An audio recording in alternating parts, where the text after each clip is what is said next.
¿Qué tal? ¿Cómo está? Es un gusto saludarle nuevamente en este espacio de análisis Catalejo, una coproducción de Canal 44 y el Centro Universitario de Ciencias Sociales y Humanidades, el CUCH. Catalejo es una mirada profunda hacia horizontes cercanos con el análisis de académicos y especialistas del CUCH. En esta emisión hablaremos de un tema importante para la zona metropolitana de Guadalajara. Es el crecimiento urbano en la ciudad. ¿Está sin control? También, en pocas palabras, hablaremos de este fenómeno que es la verticalización de la ciudad.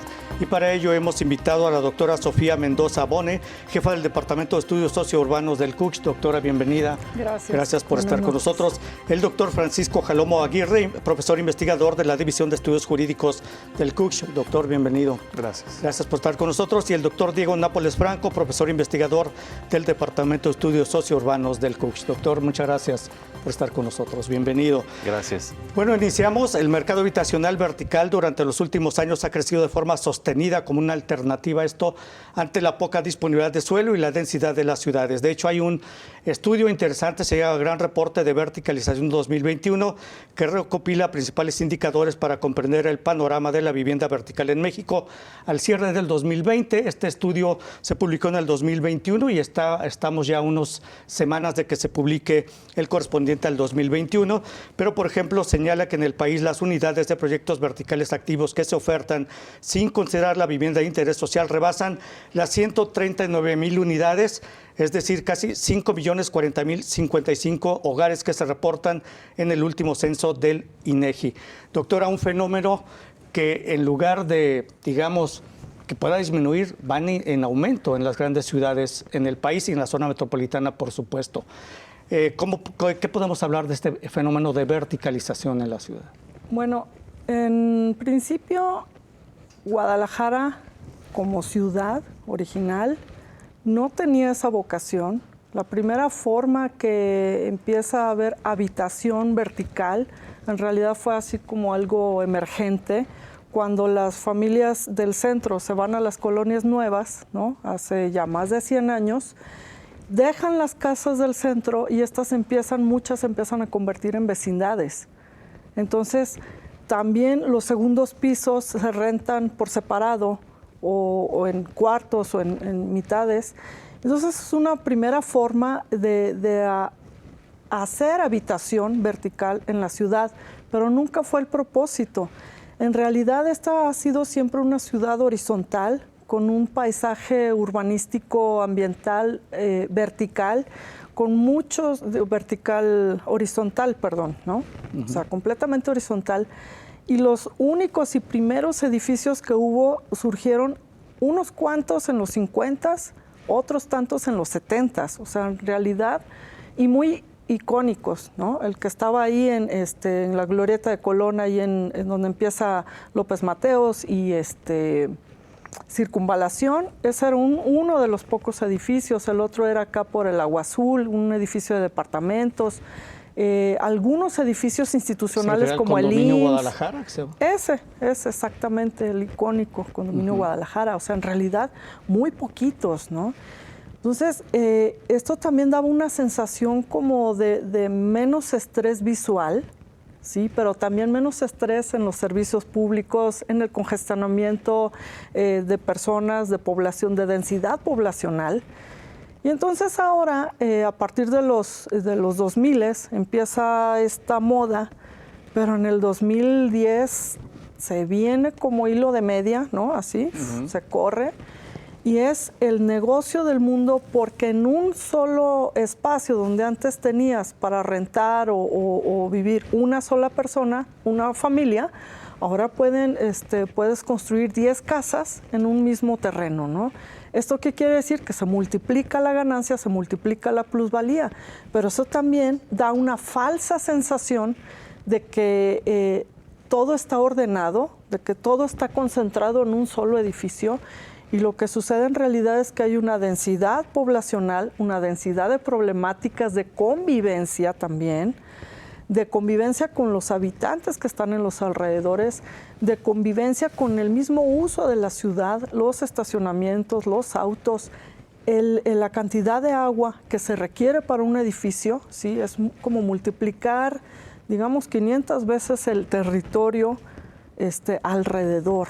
¿Por qué? Porque estamos hablando no de una casa, sino de 5 o de 10. Entonces eso se multiplica. Y aparte, ese desorden en los espacios de movilidad, digamos, ¿sí? Porque ya no va una familia hacia una determinada calle, sino van 20, 10 familias a una determinada calle. Entonces también hay puntos, hay nodos de concentración poblacional que antes nada más existían en ciertas colonias populares, ¿sí? Ahorita no voy a mencionar los nombres, pero colonias populares, sobre todo en lo que es el municipio de Guadalajara, ¿sí?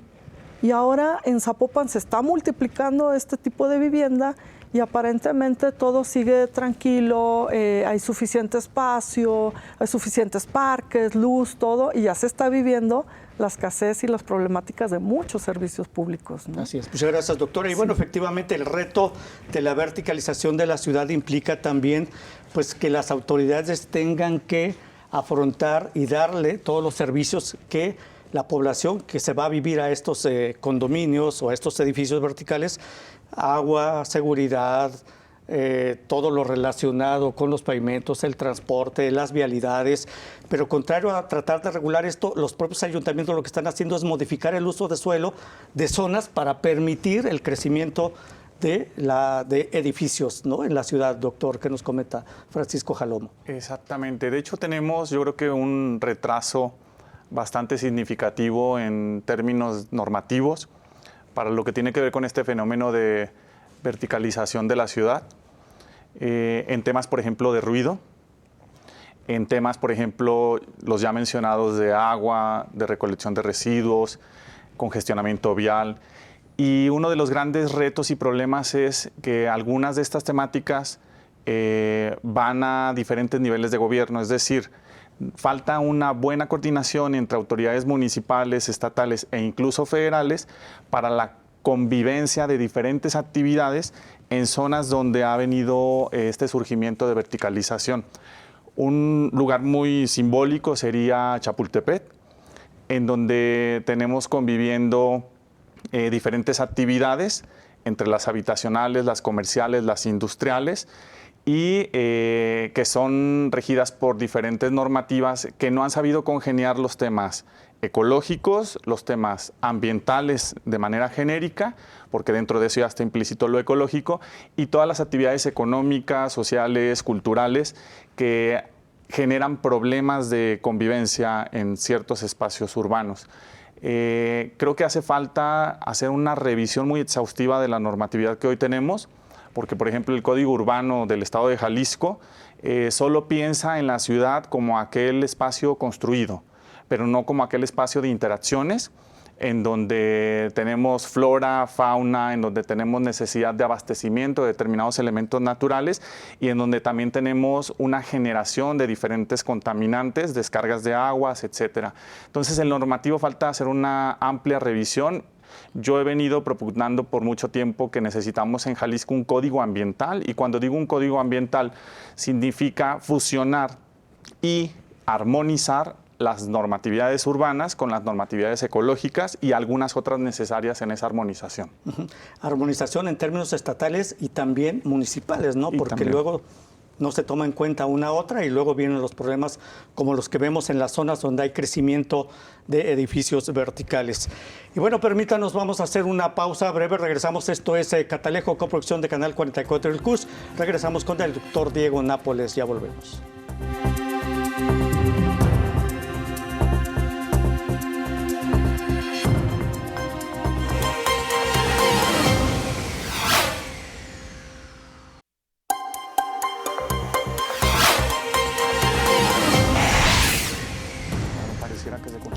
Bueno, continuamos en Canal 44, Catalejo, coproducción de Canal 44 y el CUSH, una mirada profunda hacia horizontes cercanos. Bueno, el mercado de la Ciudad de México es el que cuenta con la mayor oferta, con un total de 41,614 unidades, seguidos por los mercados de Guadalajara y Monterrey, que están por arriba de las 17,000 unidades. A estos se les suman Querétaro con más de 10,000, Tulum con 6,343 y Playa del Carmen con 6,867 unidades habitacionales, tomando en cuenta este reporte que ya les mencionaba, el reporte de verticalización 2021.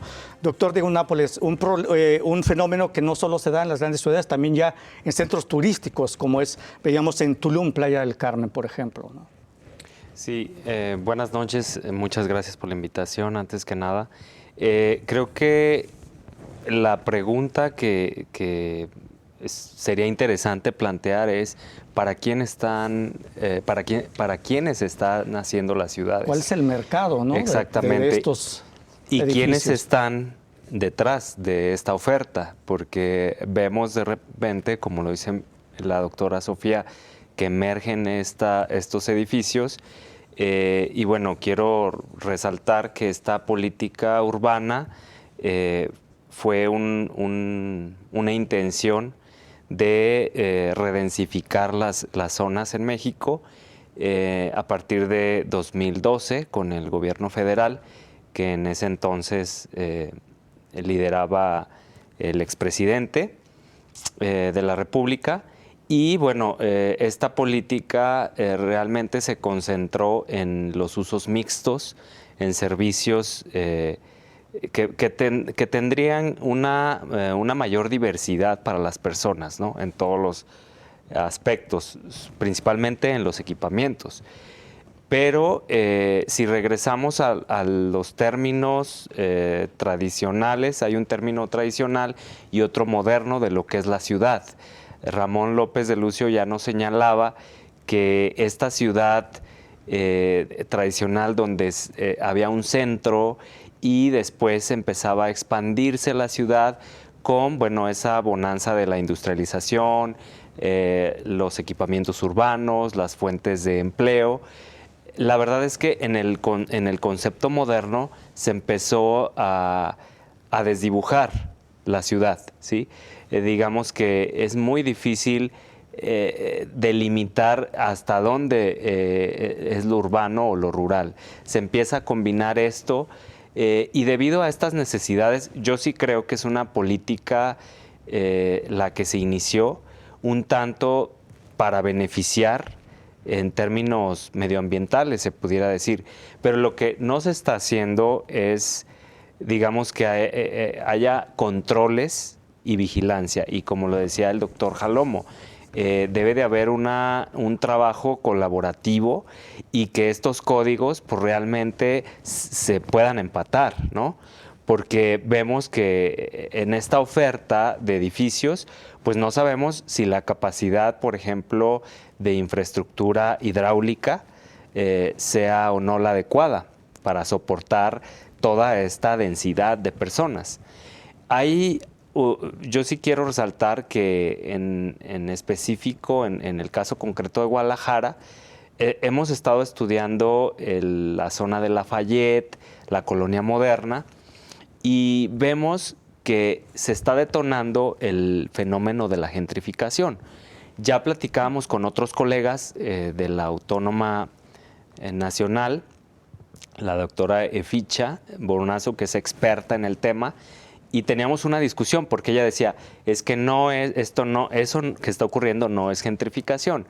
Pero cuando empezamos a platicarle de las particularidades, no solo del caso, sino de todas estas colonias, lo que se está viviendo, y realmente lo que vemos es que se están aprovechando del valor paisajístico, ¿sí? Y del patrimonio.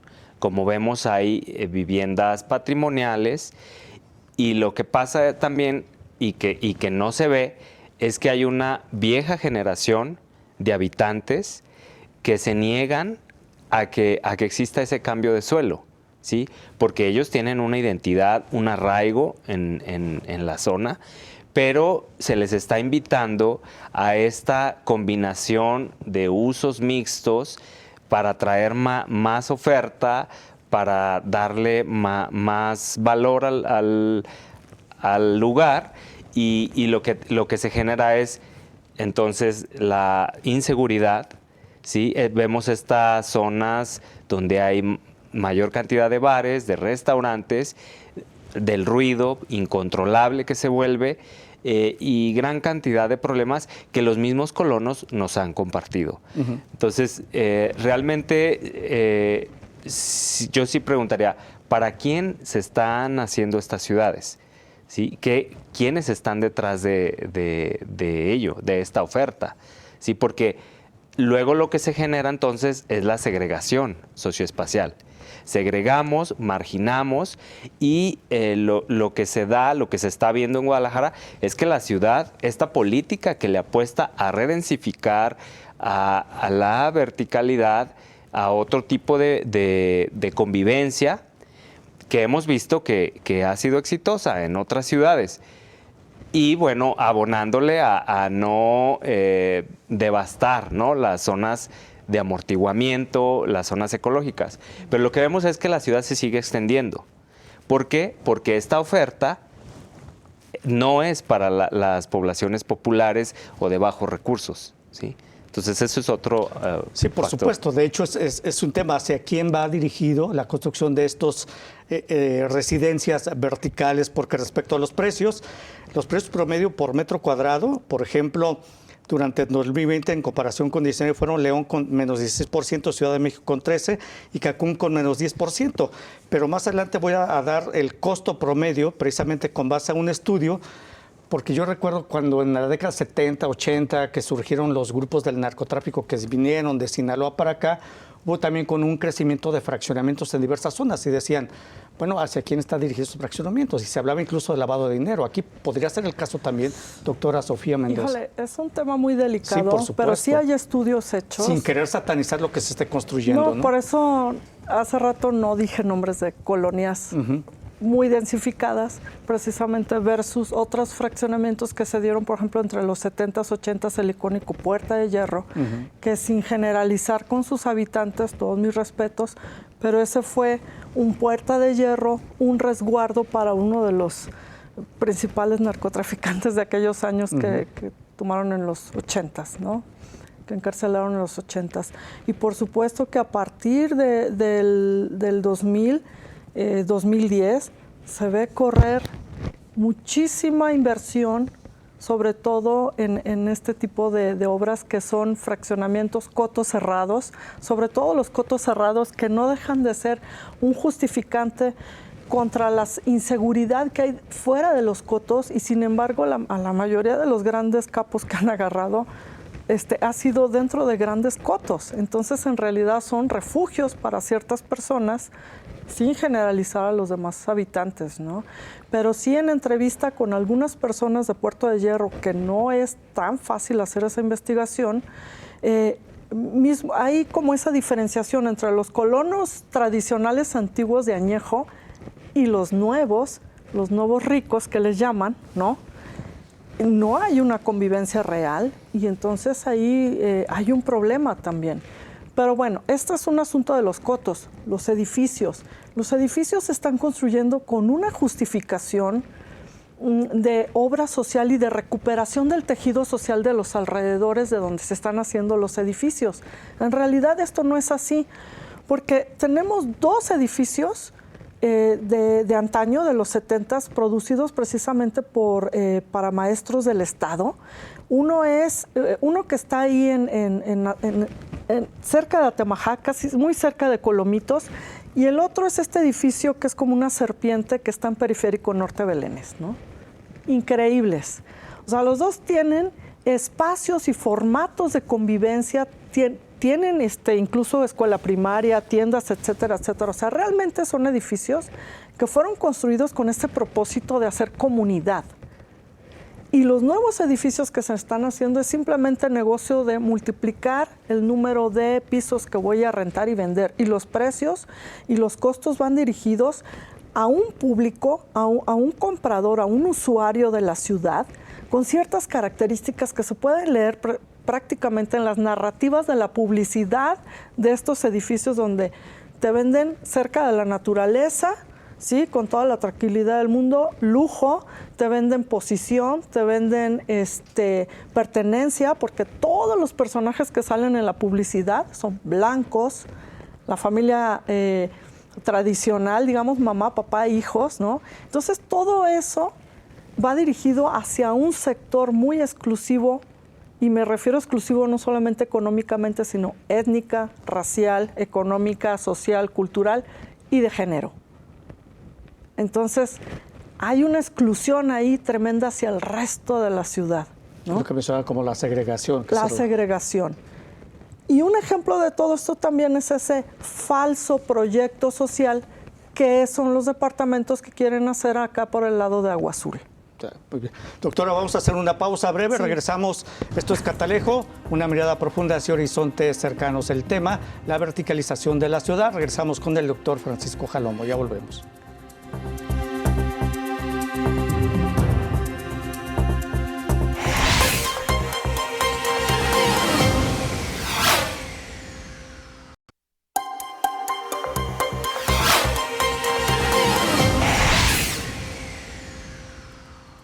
Seguimos en Catalejo, coproducción de Canal 44, el Centro Universitario de Ciencias Sociales y Humanidades. Una empresa consultora inmobiliaria, Knight Frank, hizo un estudio y señala que el precio de la vivienda se han crecido en México 9.2% en medio de la pandemia. De hecho, habla en este estudio de un boom inmobiliario inducido por la pandemia, que bueno, todavía continúa. Y los países con más incremento en el precio de la vivienda, Turquía lo encabeza con 29.2%. Nueva Zelanda 20%, Estados Unidos, Canadá, Eslovaquia, Suecia, Luxemburgo y Australia registran incrementos de entre el 16 y 18%, un fenómeno inflacionario en el costo de las viviendas a nivel mundial, dicen inducido por la pandemia. Doctor Francisco Jalomo, ¿qué nos comenta al respecto? Bueno, me parecería que tenemos que tener claro en el reflector que el fenómeno no es exclusivo del área metropolitana de Guadalajara ni de México como país, sino que revisando estatutos de ONU Hábitat, el área dentro de las Naciones Unidas encargada de las temáticas exclusivamente urbanas y particularmente ONU Hábitat 3 que se realizó en Quito, Ecuador, vienen estas directrices desde lo global hacia lo local en donde se han establecido que las ciudades más óptimas, y esto es bastante cuestionable, son aquellas ciudades que crecen de manera vertical, con menor expansión y menor acaparamiento del suelo hacia sus periferias, pero hemos observado que esas visiones eurocéntricas, sobre todo en donde las realidades económicas, culturales y sociales y ecológicas son distintas a la realidad latinoamericana o a los países de Medio Oriente o a los países de la India, etcétera, no corresponden con unas reglas que sean aplicables mágicamente a todas las partes del planeta. Entonces, partamos de ese contexto en donde son políticas internacionales que trastocan lo local y en cada uno de los distintos territorios podemos notar dentro del globo terráqueo similares características, los encarecimientos, las gentrificaciones, fenómenos que se van generalizando, ¿no? En particular, me atrevería yo a indicar que la ciudad está pensada, como ya se ha hecho referencia tanto por la profesora Sofía como por el profesor Diego, para aquellos que tienen para pagar. Y esta es la visión del modelo de desarrollo capitalista, en donde quien tiene para pagar el agua accede al agua en determinados lugares, en donde quien tiene para comprar una vivienda accede a la vivienda, y podemos dejar en entredicho los derechos humanos, ¿no? Es decir, ¿qué significarían los derechos humanos a razón entonces de una posibilidad de acceso económico o a razón de una protección estatal? Y sobre de ese cuestionamiento podríamos pensar que entonces la ciudad está hecha, como ya lo indiqué, para quienes tienen para pagar la vivienda, la casa, ya sea horizontal, vertical en su tipo de desarrollo, y en ciertas ciudades del país como Tulum, como Playa del Carmen, Guadalajara, Monterrey, León, parece ser, y esta es meramente una hipótesis que tendrá que haber bastantes estudios para corroborarla, que se hace ciudad pensando en los extranjeros, que sobre todo vienen de distintos países de Europa, de Canadá y de Estados Unidos de Norteamérica, en el caso particular de México, para México, y son los que pueden acceder a esos costos a los que ahora se oferta la vivienda.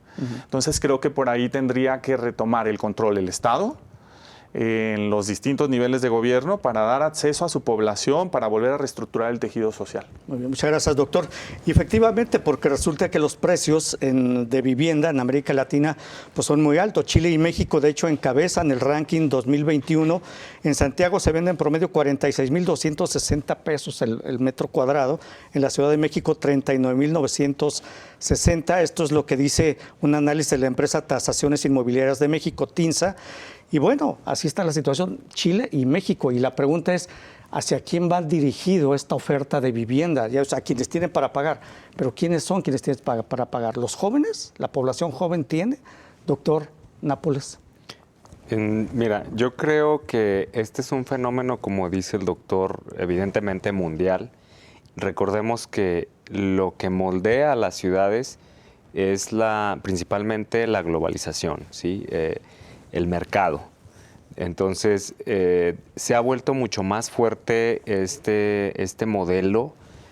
Ha tomado, yo diría que muy agresivo y descobija a los que menos tienen, evidentemente. Para ellos no está hecha la ciudad, pareciera, en este siglo XXI. Creo que tendríamos que retomar políticas mucho más bondadosas, y eso es una tarea de todos, de la sociedad, exigir al gobierno. Traigo a colación un documental, no sé si lo pueda mencionar, pero sí, recientemente lo vi en Cineforo, sí. Muy interesante, de unos canadienses, parece un europeo. Entonces explican ellos que se está dando un fenómeno de poder y se le llama la especulación financiera, ¿sí?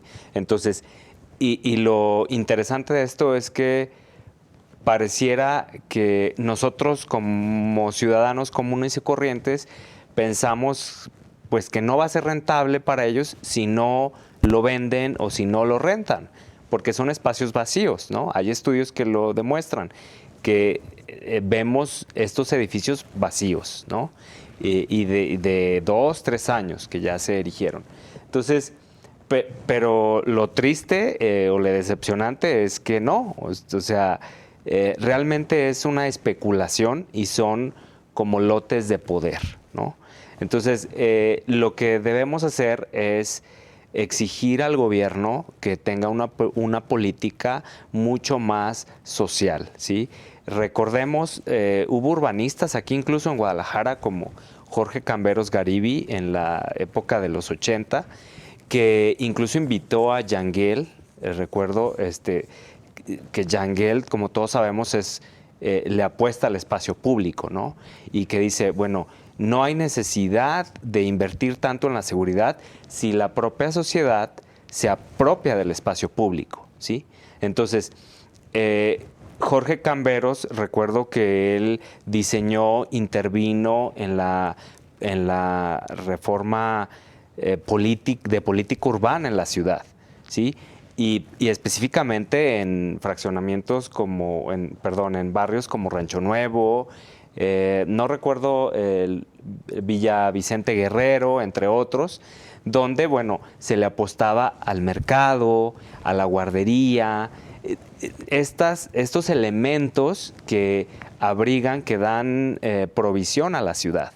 Pero ahora pareciera que estamos estratificando, como dice la doctora, se ve claramente a qué sector, y lo que hacemos, vuelvo a resaltar, es la segregación socioespacial. Entonces vemos que las periferias pues se concentran las personas que menos recursos tienen y en el desorden, ¿sí? Entonces lo que tenemos que hacer es un replanteamiento de la política urbana, retomar esas políticas que en el siglo pasado, en décadas pasadas, estaban funcionando, ¿no? Recordemos el estado de bienestar que Europa impulsó fuertemente y que también se está perdiendo por este poder, digamos, del neoliberalismo, que parece que nadie lo para.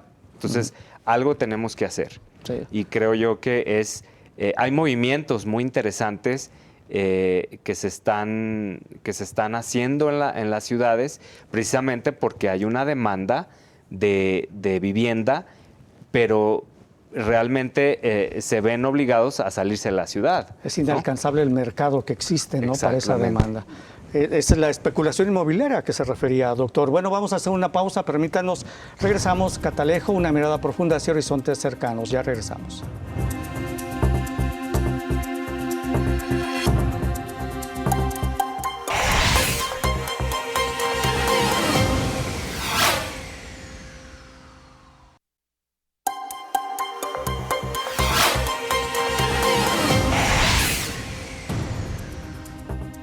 Regresamos en Catalejo, coproducción de Canal 44 y el CUCH, el tema de la verticalización de la ciudad. Bueno, ya mencionaba los precios de la vivienda en la Ciudad de México, 39,960 el metro cuadrado.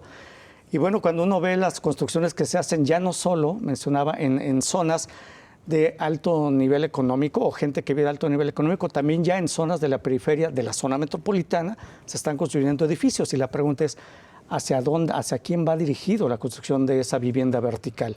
Porque la gente que vive ahí, bueno, no es que estemos estigmatizando a la gente, a lo mejor habrá sí quien pueda comprarlo, pero la gente que vive alrededor de estas construcciones, pues no creo que puedan tener la capacidad económica para hacerse una vivienda vertical, ¿no?, en eso. No. Entonces, ¿por qué se invierte en esas zonas? Hay varias características de todo este fenómeno que se está dando, y uno de ellos es precisamente que no hay un control ni siquiera hacia quién va dirigido, porque entonces son, lo que decía yo, son proyectos sin proyecto, porque no son proyectos hacia una población con una intencionalidad de, vamos a repoblar o vamos a construir este tejido social. O sea, en realidad se usa ese discurso, pero en la práctica no se realiza, uno, porque no hay quien lo pague. Dos, porque tampoco hay un control de dónde se están construyendo. Ya no se construyen solamente en las zonas periféricas del norte o de Zapopan, donde, bueno, hay como más infraestructura y plusvalía o gente que pudiera comprarlo o que tenga este tipo de necesidades, sino que también se están construyendo en otras periferias que están en plenas zonas marginadas también, o incluso dentro de la ciudad, en medio de la nada, te puedes encontrar una cuadra horizontal y de repente ya se cayó una casa y ya están haciendo un edificio, ¿no?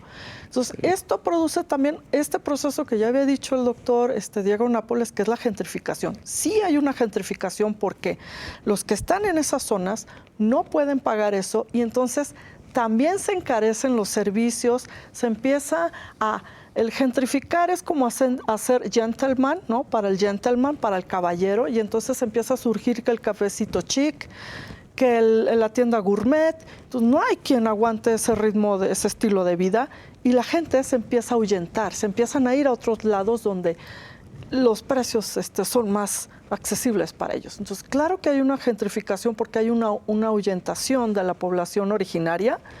Y dos, otro segundo problemática es el vaciamiento de todos estos edificios, porque la mayoría tardan muchos años en recuperar la inversión porque no hay quien los habite, son muy pocos los habitados, y entonces, ¿por qué se hizo esa inversión? ¿Para quién es? Claro. ¿Sí? Muchas dudas al respecto Hay en estas muchas construcciones. dudas al respecto en este fenómeno, ¿no? Sí, porque también ese estudio de TINSA menciona las viviendas vertical tardan hasta 35 meses en comercializarse, en venderse, si es que se venden. Entonces quedan ahí los edificios, como ustedes, vacíos o medio habitados, pero ¿qué pasa después si no logra, ¿no? ¿Por qué la gente invierte así o hace inversiones de riesgo? Esta especulación inmobiliaria, como decía el doctor Diego Nápoles. Doctor Francisco Jalomo, ¿qué nos comentas al respecto?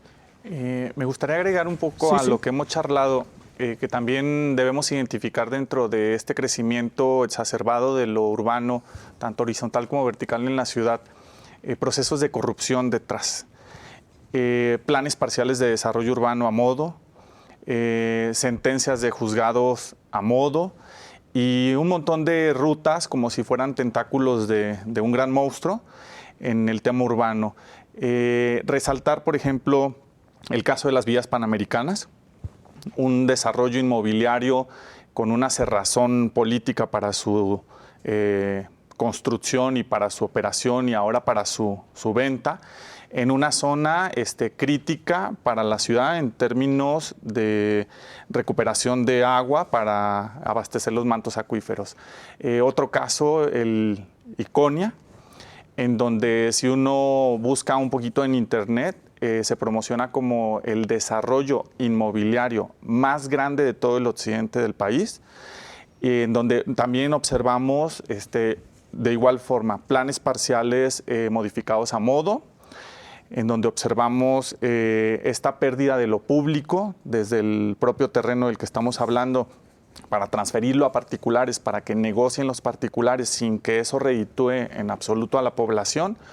Y así podemos enumerar infinidad de temas asociados a esta gran problemática urbana. Hay un autor que nos explica todo lo histórico, Bordoff, que nos ha referido desde la fundación de la ciudad colonial hasta ahora, esta ciudad caótica que le denomina él, y que justamente es en la que estamos parados, en una ciudad caótica en donde no parece haber reglas específicas que se sigan, salvo una, que sería los intereses del mercado.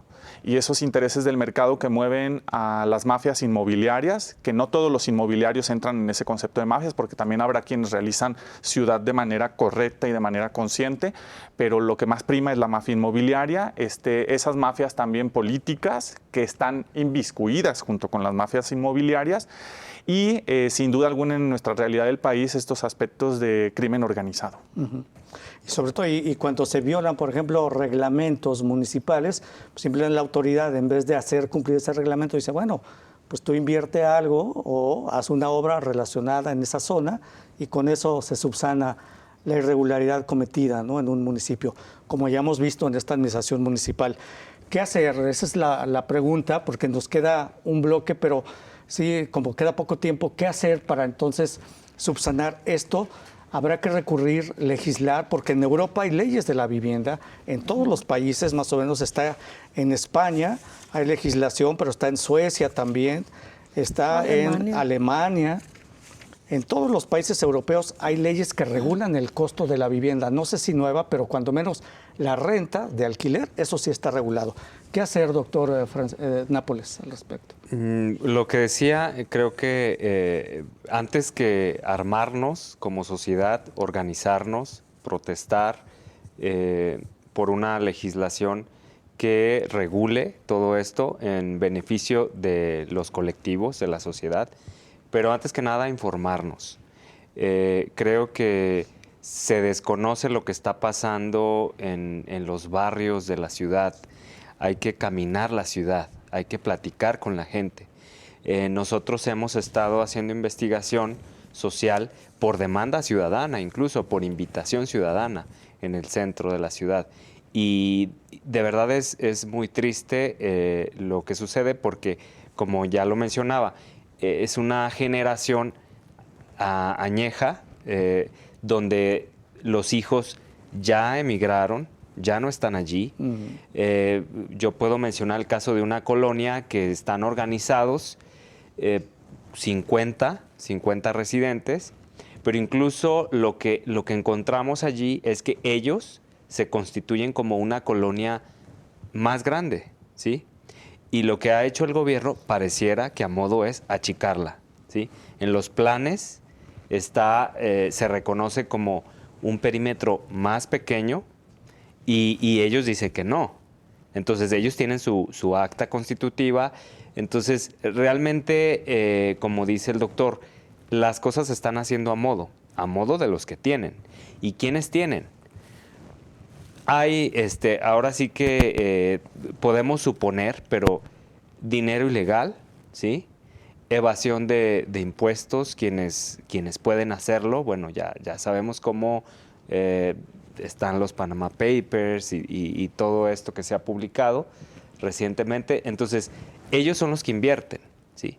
Y no les importa si se va a vender o no se va a vender.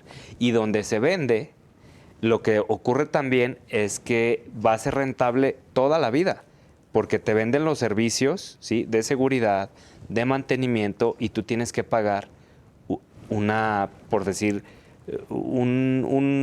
renta mínima, ¿sí?, Y si no la puedes pagar, te echan.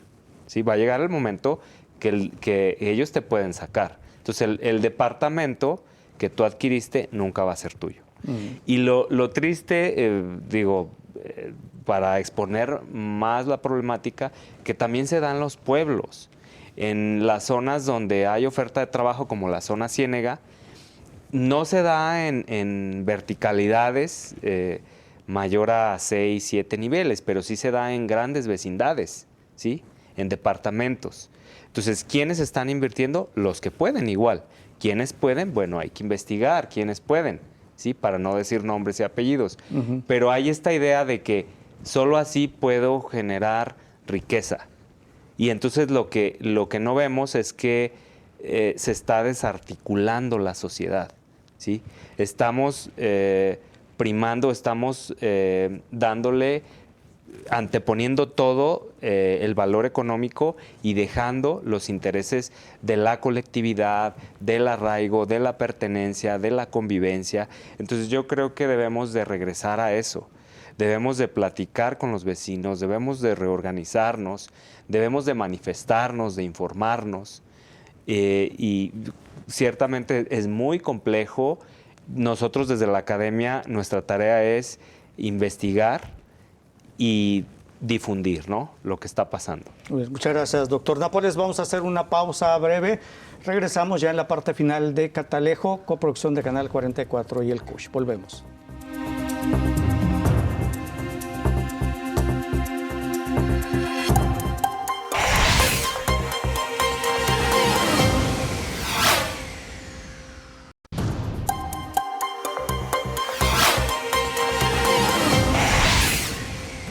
Continuamos en Catalejo, ya en la parte final, conclusiones sobre este tema, verticalización de la ciudad. Y bueno, yo quisiera escuchar de ustedes sus conclusiones y me gustaría saber si se puede englobar ya el derecho a la vivienda como un derecho básico universal.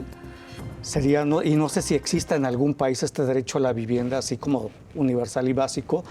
Lo que sí hay son leyes, como ya mencionaba, en Europa sobre todo, que ponen tope o techo al costo de las rentas o de los alquileres. ¿Aquí hay alguna iniciativa al respecto? Usted, doctor Jalón, vamos a seguir con usted, pero usted que está en el ámbito jurídico, ¿hay alguna legislación? Sus conclusiones sobre el tema, doctora Sofía Mendoza. Bueno, creo que sí, evidentemente hay un capitalismo galopante aquí con la especulación de la tierra, pero no solamente de la tierra, sino de todo el medio ambiente que conlleva esas tierras que están mercantilizando en forma de edificios, ¿no?, dirigidos y vendiendo una ilusión, sobre todo a generaciones más jóvenes, ¿no?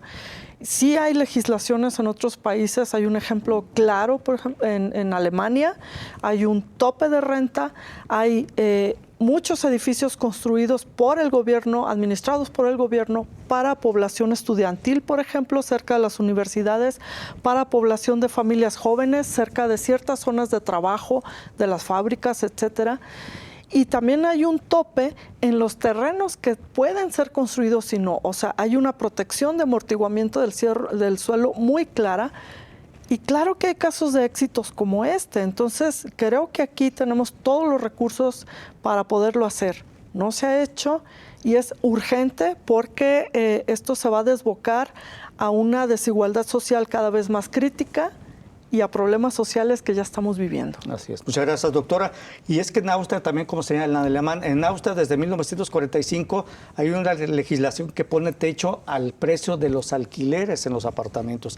Hay incluso 220,000 viviendas de protección oficial, están a cargo del gobierno, y otras 200,000 que reciben ayudas públicas, financiamiento público para el que el costo de las viviendas lo pueda pagar todo tipo de población en Austria. Doctor, ¿urge una legislación en ese sentido? ¿Hay alguna ciudad en el mundo que considere a la vivienda como un derecho universal, básico? Bueno, a ver, el gran lío de los derechos humanos, incluyendo el derecho a la vivienda... ¿Podría ser un derecho humano la vivienda? Es que son enunciativos, pero no hay mecanismos claros de qué significan. Es decir, no hay parámetros cuantitativos, si los queremos ver con ese enfoque, o cualitativos, que nos digan cómo se materializan esos derechos, en el caso del de la vivienda. En el Congreso del Estado de Jalisco, hasta el día de hoy no hay iniciativas por hablar de la ciudad propia en la que su servidor habita, que puedan ver experiencias positivas que se han implementado en algunas otras partes del mundo y que se puedan aplicar para solucionar los problemas que tenemos nosotros. Me parece fantástica esa idea, habrá que analizar si realmente funciona, no nomás cortar y pegar, sino tropicalizar en su caso, de poner tope a los costos del arrendamiento de las viviendas, en cuanto a la venta de las viviendas, en cuanto a que realmente falta un Estado que retome su rectoría en el desarrollo urbano, en términos de desde el diseño, desde la localización, desde la oferta, que es la que estamos mencionando, y considero bastante urgente, porque la mayoría de los que estamos invitados hoy no somos solamente urbanistas, sino que nos gusta lo ambiental en término general. Con esa protección a la Pachamama, a la Madre Tierra, a lo ecológico, que es necesario recordar dónde nos sentamos los humanos, es decir, dónde nos asentamos, bajo otro término, que es el territorio en donde hay unas dinámicas sistémicas que estaban antes que nosotros y que nosotros venimos a ocupar intentando ignorar esas dinámicas. Y luego nos vienen problemas de inundación por cómo hacemos ciudad, nos vienen problemas de contaminación en ciertas zonas, Miravalle, donde se concentran partículas contaminantes en demasía, no solo de esa zona, sino de la ciudad, porque el ecosistema funcionaba de determinadas formas. Y yo creo que los que egresen de urbanismo, los que egresen de arquitectura, los que egresen de economía, los que egresen de carreras afines a esta temática del crecimiento y el desarrollo urbano, tendríamos que pensar primero en esa base, en el territorio y en lo ecológico como un soporte de todo lo demás. Bajo ese referente, vuelvo a enfatizar que cuando se haga una revisión normativa, que la necesitamos de manera urgente, o sea, mis colegas que me disculpen cuando dicen que ya tenemos una sobreregulación, yo pienso que sí tenemos una sobreregulación, pero tenemos que simplificarla, repensarla, y esa sobreregulación tiene un montón de vacíos y un montón de huecos. Es decir, hasta cierto punto sí hay una sobreregulación, pero no en todo, porque hay aspectos abandonados. Me atrevería a decir entonces que hay que unificar leyes. Tenemos una dispersión normativa que lo que genera es esa facilidad para esquivar por parte de los que generan ciudad, y habría que conjuntar visiones a la hora de reinventar leyes para solventar los problemas que tenemos décadas intentando atender. Es que estas lagunas me parece que luego están hecha la ley, hecha la trampa, dice, y luego estas lagunas quizás sea para beneficiar a quienes se dedican luego a invertir en eso, ¿no? Para eso son estas lagunas.